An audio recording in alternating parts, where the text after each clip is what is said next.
All right, so now it's officially started. Nervous? No? No, I'm good. Okay, cool. Okay. All right, here we go. How's everybody doing? It's your man, Coach Block, and I am here with the First and Goal 365 podcast. And today is a special day because this is the first of a series of interviews that we are going to be doing with coaches that are in the First and Goal 365 Jamboree, but also one of our major sponsors is the United States Marines. So we will also be having a coach, and we're going to highlight and spotlight a Marine who either recruits the area or the specific school. So stay with us and stay locked in so that you can learn about other opportunities. Of course, we know everybody's number one opportunity is going to be football, the sport that they play, college, et cetera, et cetera. But as you guys know, my job is always to make sure you are a well-rounded individual to know that there are other options that you can take advantage of. And so today we're going to talk to Staff Sergeant Rachael Hoffman. How are you? I'm doing good. How are you doing? I am doing great. Cannot complain, cannot complain. So you're going to be our first person. So you're setting the tone. All right. So right now you are the LeBron James of this situation right here. So you're going to set the tone for everybody else. How you feel? I feel pretty good. I feel pretty good. Good. I'm glad you feel good and you feel comfortable. So Staff Sergeant Hoffman, tell us why you became a Marine. Tell us a little bit about your background. So I'm from Wallace, North Carolina. I grew up and I went to Wallace Rose Hill. Mm-hmm. And if anybody knows that town, it's a very small town. Okay. There's nothing there aside from agriculture, farming. And if you wanted to be a nurse, go and be a nurse, which is completely fine. But it wasn't my cup of tea. And I knew that I didn't want to do that. So whenever I was trying to figure out what I wanted to do, I knew that I wanted to travel. I wanted to travel the world. I wanted to meet new people, see different things, cultures, traditions, the whole 9 yards. And whenever my friend came up to me, he was like, "Hey, have you ever spoke to a recruiter before?" And I was like, "No, what's that? I haven't even thought about the military, nothing along those lines." He ended up giving my number to the recruiter, and the recruiter called me and he was like, "Hey, do you want to talk in the library one of these days?" And I was like, sure. Open to the idea because I knew I didn't have any other options. And I spoke to the recruiter. I let him know kind of what I wanted to do. And he's like, "We can provide that for you." He's like, "What else do you want to do?" And I was like, "I kind of want to join.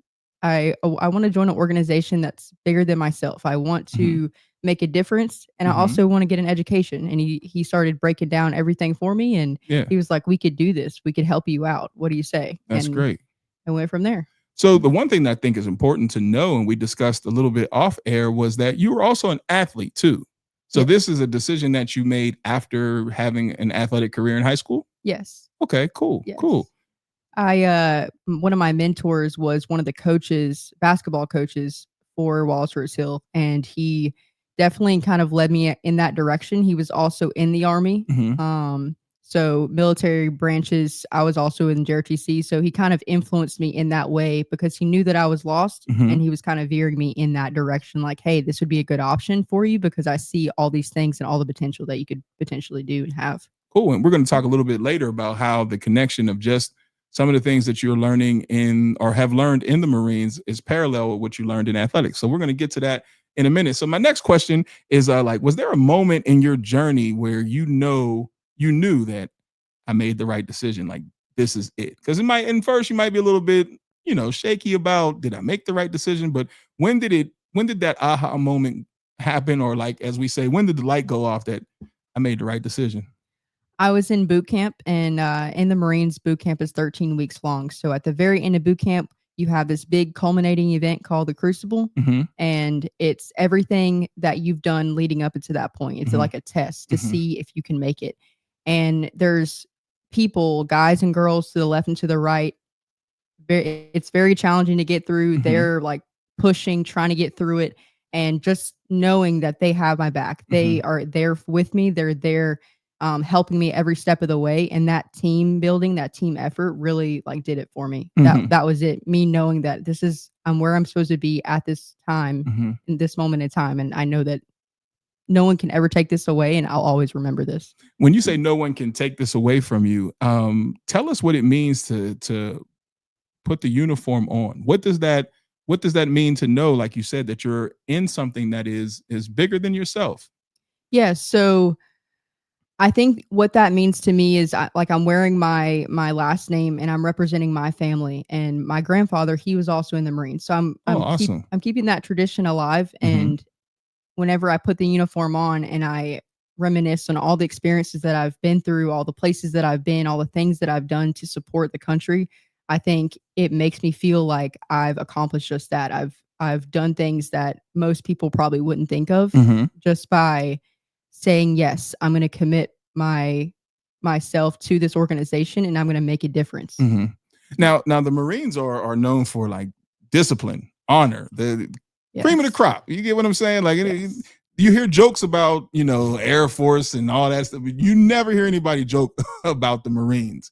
So tell us, like, how does those values, how do they operate for you every single day? Like, you have student athletes who kind of they play the sport, but they don't realize until after they get older and washed up, like myself, that you were really getting values that carried into your day-to-day life. So how does that happen with becoming a Marine, where you see, like, even when you are in your civilian clothes and you're just Rachel, how do you see those things manifest, or those values manifest in your life? I think it's definitely everybody can have motivation, but it takes discipline to keep up with those goals and to maintain and stay consistent with what you're trying to accomplish. Mm-hmm. So I definitely feel like whenever I was in boot camp, they instill that commitment. Hey, once you started this, you're going to finish this. Mm-hmm. You're going to go through challenges, but no matter what, you're going to keep pushing. Mm-hmm.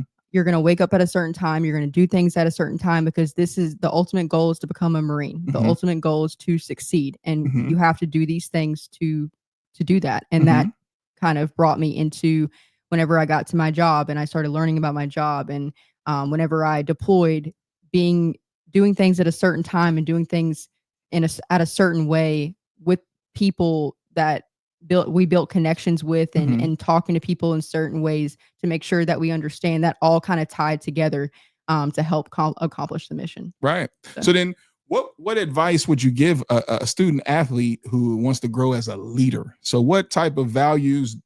In one of them that you emphasized was discipline, but what other values do you have becoming a Marine that also implement leadership? I think commitment. Mm-hmm. I definitely feel like if you start something, you need to finish it. You Mm-hmm. can't back down. You can't turn the other way if things get challenging because I mean life's challenging Right. regardless if you're whatever you're doing. Mm-hmm. I definitely feel like surrounding yourself with people that will encourage you every step of the way and not bring you down is important as well. Mm-hmm. And honestly, just overall making sure that once you set yourself at a goal that you don't stop, that you keep going. Mm-hmm. Mm-hmm. So So then you worked in Durham, and the great part about that is the Jamboree is in Durham. So, what were some things that you enjoyed with engaging the Durham community in reference to recruiting or just giving information? Because I'm sure everybody you talk to doesn't convert over into saying, yes, I want to be a Marine, but you do get the opportunity to just shine a light and share some information and also possibly give people some seeds that can grow and manifest. So, what did you enjoy about engaging in the Durham community? I think I enjoyed learning and kind of seeing, connecting with people, the different personalities, and understanding what their goals or maybe their short term goals and their Mm-hmm. long term goals were Mm-hmm. or are, and really understanding their like what they think their purpose is, and if maybe they're lost or maybe they're trying to figure everything out, kind Mm-hmm. of giving them some guidance and or explaining to them that there's opportunities, there's options for you, Mm-hmm. and whenever you're open to understanding and learning from different people, you really can be surprised of what you can do. Right. Right. So then, speaking of being surprised of what you can do, what when you're looking at someone as a potential recruit, what characteristics are there, or what do you see? Do you see it like physically? You're like, yeah, you can do it, or is it more so the person? Because similar to football recruiting, there's a type. You get what I'm saying? And a lot of people don't know where they fit based upon the coach or the recruiter coming to the school.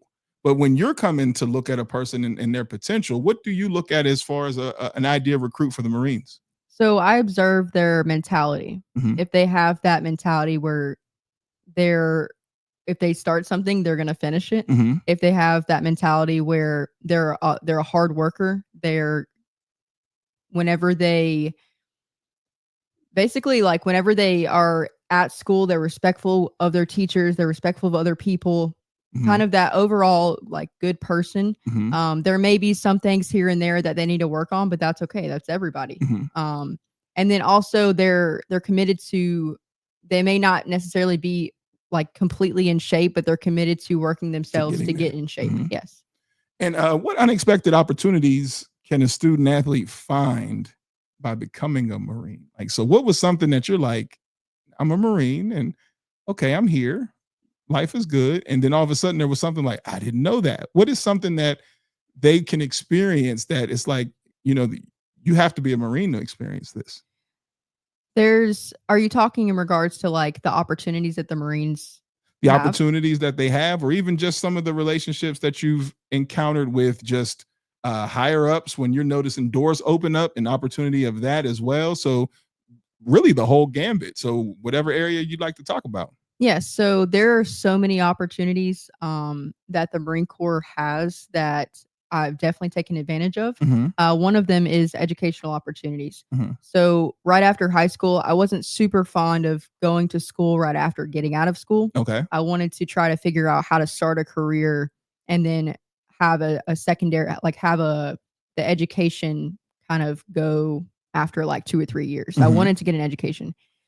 So after about 2 or 3 years after I traveled a little bit, I started trying to figure out all the opportunities, and the Marine Corps has, a free education. The Mm-hmm. Marine Corps has different opportunities where because you're military, they'll work with you. Mm-hmm. They understand that you are deployable. They Mm-hmm. understand that you go through different things. So being able to communicate to the professors and letting them know, like, hey, this is going on, Mm-hmm. but I will get you this assignment on a different day at Mm-hmm. this time, and then Mm-hmm. they'll work with you on it. Mm-hmm. So definitely the education opportunities. Also, like building connections with other people. Mm-hmm. Networking is a huge thing in and out of the Marine Corps, Mm-hmm. and regular life as well. So you definitely can build connections. And that way, if people were to stay in after 4 years or get out after 20 years, it doesn't really matter. They can definitely take away all the qualifications and all the certifications that come with it all. Mm-hmm. It could just be like if once you open the door and you really like take advantage of everything that you can do while you're in, it Mm-hmm. could save you so much money, time, and allow you to get a great job outside the Marine Corps, Mm-hmm. making so much money after. And so the one thing that I think is important for especially for those student athletes who may not have seen much outside of their community. Could you tell us about some of the places that you've traveled to? Yes. So my first duty station was in Iwakuni, Japan. It's a couple hours away from Tokyo. Mm-hmm. I stayed there or I lived there for about 2.5 years, Mm-hmm. and I absolutely loved it. I went on like little detachments that we call it to Guam. I went to Australia. I went to South Korea. Mm. I went to all these different places. It was absolutely beautiful. I climbed Mount Fuji. I went to Tokyo. I went to Osaka. I went to Hiroshima. I went to so many different places. Mm-hmm. And then I was stationed after that in Camp Pendleton, California. Okay. And so again, I went to LA, I went to Malibu, Mm-hmm. I hiked the Sequoia National Forest, I went to Arizona, all the states around California, Mm-hmm. and it just is nonstop. I absolutely love it. So once again, you've seen the world, and you're coming from a small little town, like you said, that most of the people went into medicine as far as nursing and things like that. But then now you've just traveled the globe just with one decision. So now, Yes. what do you say to a parent? Like, let's say we're sitting in the room and a child may have has come to you and said, you know what, I want to make that decision, and I want to do this. But then you may have a parent who's unsure. So similar to football, this is why we're talking to recruiters. You also have to recruit the parent a little bit too. So what do you tell a parent who may be unsure about this opportunity or think that, or disagree with the opportunity for their child? So I went through that similar situation where my dad was all for it, but my Mm-hmm. mom was very hesitant with me joining. Mm-hmm. And I, whenever I sit down with a pulley or an applicant, and I speak with their parents, I try to understand what they're going through because my parents went through the same thing. So I really try to explain to the parents that, for example, I use my like personal example. I am in the air wing, so I work on aircraft. With that being said, I'm like administration for aircraft. So I basically record data for aircraft. So imagine like you're doing an oil change for a vehicle, or you're removing a part, installing a part. All of that has to be recorded, but on an aircraft. Okay. So a lot of parents, they get very hesitant if they only are tracking that the military is like infantry out in the field, in the dirt all the time, shooting, whatever. That's not always the case. It depends on your job, and it depends on what you want to do in the military. For me, I knew that I wanted to contribute, but I wanted to do it behind the scenes. So I volunteered to do administration, and I wanted to really also work with the maintainers, the mechanics that work on the aircraft. So that allowed me to travel, because there's always aviation everywhere in the Marine Corps. There's going to be somewhere where there's an aircraft. And so whenever I explain this to the parent, I let them know what my job is, and they're very like, "Oh wow, I didn't know that." Okay. So there's so many jobs. You can be a combat camera where you take pictures, like social media. You could do there's so much. So you just told me there's a job for people that can go out and just be a photographer. Yes. That is awesome. It is awesome. I wish I did that job.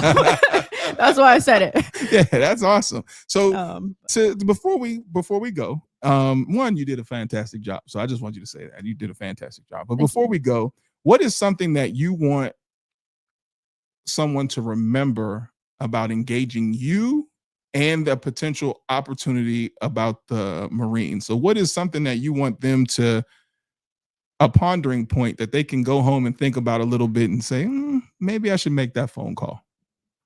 I think someone should, or that person should, take a step back and understand what their short-term and long-term goals are. Understand that it is a necessity to be open-minded to different opportunities and to different options before making a final choice. So if that means talking to a coach, talking to a mentor, talking to someone that maybe like a recruiter, maybe like you're like me, I was like, there's no way I'm doing this whatsoever. But then I understood that I was kind of lost. I didn't know what to do. So getting the opportunity to understand my options really transformed my life for the better. So definitely being open to all the options, all the opportunities, and really understanding if you don't necessarily have the money to pay for college, there may be a different route. If you want to do it in a different alternative route, that's okay. And if you don't want to go and be in the field in the military, it's okay to do administration, do different things, but understand your options first before making a final decision. Yeah. And one thing I did not get a chance to emphasize is you traveled all these places and seen all these sites. How old are you? I'm 25. 25. That is amazing to be able to say you've traveled so much and seen so much at the age of 25. And then now you're in a position where you're recruiting others to get the opportunity to do the same. So once again, I thank you for your service and thank you for being a part of this. So how can someone get to you, or what would be the best way to contact, or your contact information to email you? Or if say somebody's watching this right now and they say, I'm interested, I want in, how would they get in contact with you, or what is the best contact form? So there is a recruiting station near Jordan High School. It's right next to the Harris Teeter. If everybody knows where Jordan High School is, it's literally right across the street, right next to Harris Teeter. It's called, it's just the RSS Recruiting Substation, Durham, North Carolina. It's about maybe 15, 20 minutes away from the downtown area of Durham. Cool. And then what if somebody happens to check this out and maybe they don't live in North Carolina or this area, and they're like, is there a national email or? Yeah, so you can go online to Marines Online and put like a little like your first name, your last name, and kind of a point of contact, and a Marine recruiter will reach out to that individual and go from there. Cool. So before we get out of here and get into Coach Lee's segment, is there any final words that you have specifically for anyone out there, that for yourself or for anybody who's interested or for a parent? What final words? I'll let you have the final words for the Marines. I would say explore your options before making a final decision and simplify. Boom, that's it. So once again, thank you, Staff Sergeant Hoffman, for being on. I appreciate you for setting this up and setting up the tone of the rest of the interviews. And hopefully you get a chance to come out August 16th to the Jamboree if you're free. Thank you. I appreciate it. All right. We'll be right up. I'm sorry. We'll be up next with Coach Lee. So hold tight. We got Coach Lee coming in the building from Riverside High School. That wasn't too bad, was it?